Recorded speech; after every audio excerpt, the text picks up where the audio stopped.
বাজার থেকে মাজার, ছোট মঞ্চ থেকে আন্তর্জাতিক মঞ্চ মাতালেও রাজনীতির মাঠে নেমে বনে গেলেন ভিলেন। হাততালি দেওয়া দর্শক এখনো ছুটছে ডিম। বলছি শিল্পী এবং সাবেক সংসদ সদস্য মমতাজের কথা। কিভাবে মঞ্চ থেকে কারাগারে মমতাজ? দর্শক, মানিকগঞ্জ প্রতিনিধি মোহাম্মদ আল আমিনকে সঙ্গে নিয়ে সেই অনুসন্ধান করেছেন আলী আহমেদ, আর ক্যামেরায় ছিলেন ফারুক হোসেন তানভীর। জীবন অবাক না করলে কে করবে? 28% মিল্ক ফ্যাটের অবাক করার সাথে ফ্রেশ মিল্ক পাউডার। জীবন অবাক করুক প্রতিদিন। একসময় তার গানে বন্ধুর বুক ফাইটটা গেলেও এবার বন্ধুরাই তার মাথায় ফাটালো ডিম। একটি দুটি নয়, বৃষ্টির মতো। তার গানে হাততালি দেয়া হাতে উঠছে জুতা ডিম, আর শীষ দেয়া মুখে উঠছে ঘৃণার বাক্য। বলছি মানিকগঞ্জের সিংগাইরের জয়মন্টপের মধুবয়তীর মেয়ে মমতাজের কথা। নান্টু ঘটকে কথা শুই না, অল্প বয়সেই করলাম বিয়া।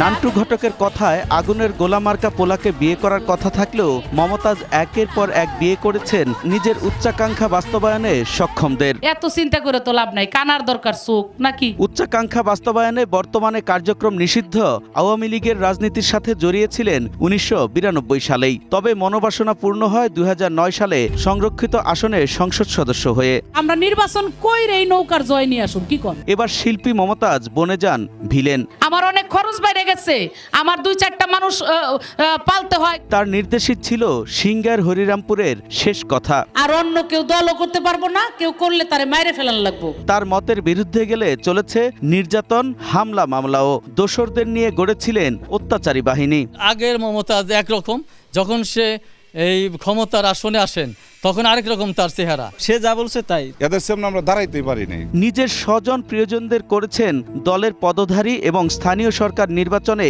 বিনা প্রতিদ্বন্দ্বিতায় বিজয়ী করতেন তাদের। তার ভাগ্না শহীদ, যে সে পুরা হরিরামপুর সিংগারে একজন বাবার ডিলার। আনুগত্য পেতে সংসদে গাইতেন শেখ হাসিনার স্তুতি, আর বিরোধী দলের শীর্ষ নেতাদের করতেন অপদস্থ।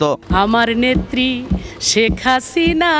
জিয়াউর রহমান কোন যুদ্ধে গিয়ে শহীদ হয়েছে এটা আমার জানা নাই। আমার বিএনপির মাননীয় সংসদ সদস্যদেরকে বলবো যে আপনাদের নেত্রীর পরিচয়টা কি? হয়েছেন অঢেল সম্পদের মালিক। নিজ এলাকায় গড়েছেন প্রাসাদসম বাড়ি, কোল্ড স্টোরেজ এবং চাকচিক্যময় রেস্টুরেন্ট সহ বহু সম্পদ। রাজধানীতেও আছে বাড়ি সহ বিভিন্ন সম্পদ, অথচ সামান্য সম্পদের জন্য জুলুম করেছেন নিজের বোনের উপরও। দলিলটাও দেয় না, আবার বসেন এক জায়গায়, হিসাব করে না। জুলাই বিপ্লবে জনতার বিরুদ্ধে অবস্থান নেয় 5 আগস্টের পর পালিয়ে বেড়াতে হয় তাকে। প্রথমে 3 মাস ছিলেন তার ছোট ভাইয়ের বাড়িতে। 3 মাস আর কি আমার এখানে ছিল, আর ওখানে ছিল 6 মাস। পরে সেখান থেকে গিয়ে নানা জায়গায় পালিয়ে বেড়ান মমতাজ। অবশেষে ঢাকা থেকে গ্রেপ্তার হন মিরপুরের একটি হত্যা মামলায়। মামলা রয়েছে অন্তত আরও 5টি। ওই ঘটনার সাথে সংশ্লিষ্টতার বিষয়ে বিভিন্ন বিষয়ে আমরা জিজ্ঞাসাবাদ করব। গানের আসরের ভক্তরাই অপকর্মের কারণে বিচার চাইছেন মমতাজ আর তার দোসরদের। তাদের ফাঁসি দিলে ন্যায্য বিচার হবে।